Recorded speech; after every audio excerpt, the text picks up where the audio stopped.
Rocky Gerung siap jadi pengacara Ruslan Buton. Tentu dari segi negara harus disebut sebagai berdampak karena itu mengganggu kenikmatan kekuasaan. Tapi bagi mereka yang ingin menghadirkan pikiran baru, pikiran lain, menganggap justru dampaknya bagus sebagai pendidikan politik supaya rakyat paham. Mana yang kritik, mana yang nyinyir, beda lagi. Mana yang kritik, mana yang fitnah, beda lagi. Ini isu-isu apa-apaan, nggak beradab seperti itu. Ruslan Buton gugat Presiden Republik Indonesia. Surat mengajukan pra-peradilan diajukan oleh penasihat hukum Ruslan yaitu Tonin Tahda dan rekan pada Selasa kemarin. Berarti merendahkan derajat kami sebagai advokat, ya. Jadi kami ini sedang melakukan pembelaan, menyatakan fakta yang sesungguhnya, melakukan upaya hukum, ya. Melakukan upaya hukum sesuai dengan hukum yang ada. Pra-peradilan sudah pasti. Kami sudah meminta untuk dilakukan penangguhan, untuk melakukan SP3 terhadap ketentuannya. Untuk orang jadi tersangka itu dia harus dipanggil dulu.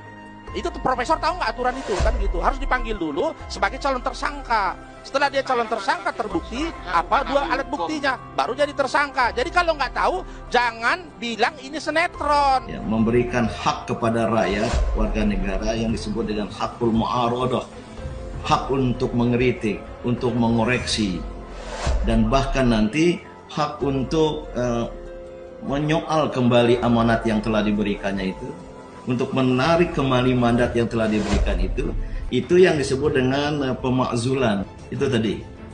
Jadi mengandung arti secara harfiah, etimologis, mencopot sesuatu, menyingkirkannya sampai dia tersingkir.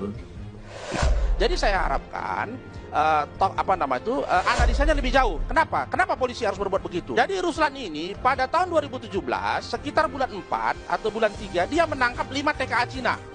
TKA Cina itu ditangkap karena bekerja tanpa ada visa. Adalah cuma visa turis ke sana di salah satu pertambangan, tidak perlu saya sebutkan namanya, ditangkap sama dia. Dan dia disuap oleh, saya tidak perlu sebutkan itu, aparat untuk melepaskan itu. Dia bilang, kalau uang untuk saya oke, tapi kalau uangnya untuk melepaskan sorry, no, katanya. Sehingga orang itu diproses yang 5. 4 bulan kemudian, bulan Agustus, dia dilempar ke satu tempat untuk bertugas di sana dengan 13 orang. Di sana, saya nggak usah sebutkan detailnya, ketemulah dengan LG. LG ini di sana adalah jawara, penjahat, pencuri. Sudah 2 kali membunuh orang, narapidana dan segala sesuatunya. Itu orang ditangkap oleh polisi. Lah, polisi memproses dong seharusnya kalau orang pencuri. Kenapa diserahkan kepada Ruslan?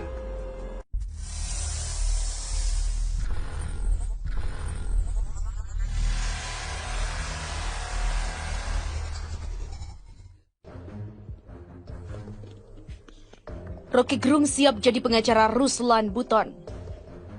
Penyidik Direktorat Tindak Pidana Cyber Barreskrim Polri telah melayangkan surat pemanggilan Ruslan Buton. Surat panggilan itu terkait dugaan kasus surat terbuka Ruslan Buton yang viral di medsos. Ruslan Buton mengatakan akan balik gugat Presiden Jokowi di pra-peradilan dengan ucapan basmalah, ia mengaku siap mentaati aturan hukum. Dengan ucapan Bismillahirrahmanirrahim sebagai warga negara yang taat hukum, saya menyatakan bahwa saya patuh mengikuti aturan hukum. Begitulah kata Ruslan Buton. Kasus dugaan ITE pencemaran nama baik yang merenggut dirinya adalah sebuah kritik bukan ujaran kebencian.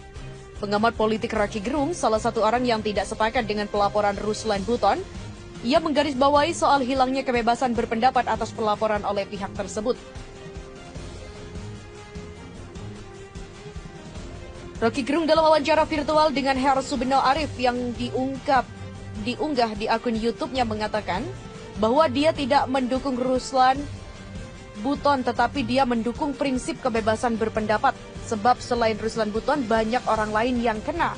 Jadi Ruslan Buton dihalangi oleh kekuasaan untuk mengucapkan pikirannya. Nah, yang terkena adalah Ruslan Buton karena Ruslan Buton dianggap orang yang tidak mau berhenti mulutnya untuk mengucapkan kritik pada Ruslan Buton gugat Presiden Republik Indonesia. Panglima Serdadu mantan Trimatra Nusantara Ruslan Buton mengajukan pra-peradilan ke Pengadilan Negeri Jakarta Selatan.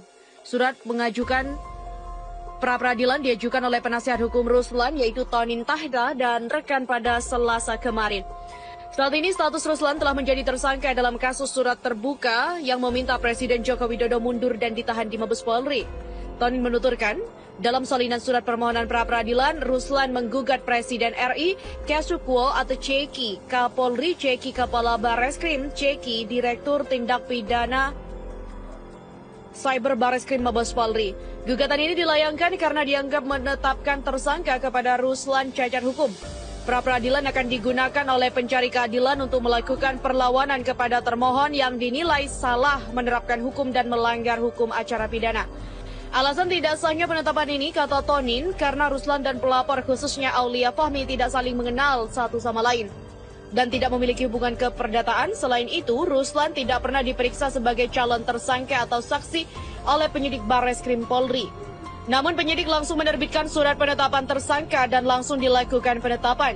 Dengan demikian, tanpa adanya keterangan saksi, keterangan ahli, dan surat guna memenuhi ketentuan syarat minimum 2 alat bukti sebelum tanggal 26 Mei 2020, maka penetapan tersangka tidak sah. Sementara itu, terpisah Kadif Humas Polri Irjen Argo Yuwono mengatakan pra-peradilan itu hak daripada tersangka apabila ditemukan adanya ketidaksesuaian proses penyidikan.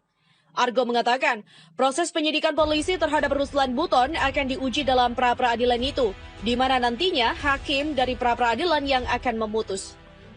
Sebelumnya, Ruslan Buton ditangkap polisi pada Kamis 28 Mei siang. Dia diduga digelandang polisi akibat surat terbuka kepada Presiden Jokowi.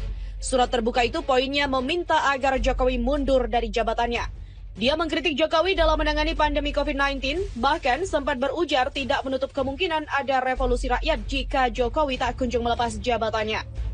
Atas perbuatannya tersebut, Ruslan dijerat dengan pasal berlapis, yaitu pasal 14 ayat 1 dan 2 dan atau pasal 15 Undang-Undang Nomor 1 Tahun 1946.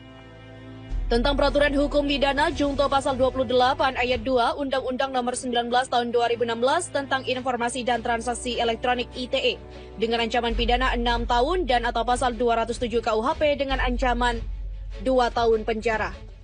Vitamin untuk demokrasi. Demikian ungkap Rocky Gerung. Saat ini status Ruslan telah menjadi tersangka dalam kasus surat terbuka yang meminta Presiden Joko Widodo mundur dan ditahan di Mabes Polri. Tonin menuturkan, dalam salinan surat permohonan pra-peradilan, Ruslan menggugat Presiden RI, Kasukwo atau Ceki, Kapolri Ceki, Kepala Bareskrim Ceki, Direktur Tindak Pidana Cyber Bareskrim Mabes Polri. Gugatan ini dilayangkan karena dianggap menetapkan tersangka kepada Ruslan cacat hukum. Pra-peradilan akan digunakan oleh pencari keadilan untuk melakukan perlawanan kepada termohon yang dinilai salah menerapkan hukum dan melanggar hukum acara pidana. Cyber Bareskrim Mabes Polri. Gugatan ini dilayangkan karena dianggap menetapkan tersangka kepada Ruslan cacat hukum.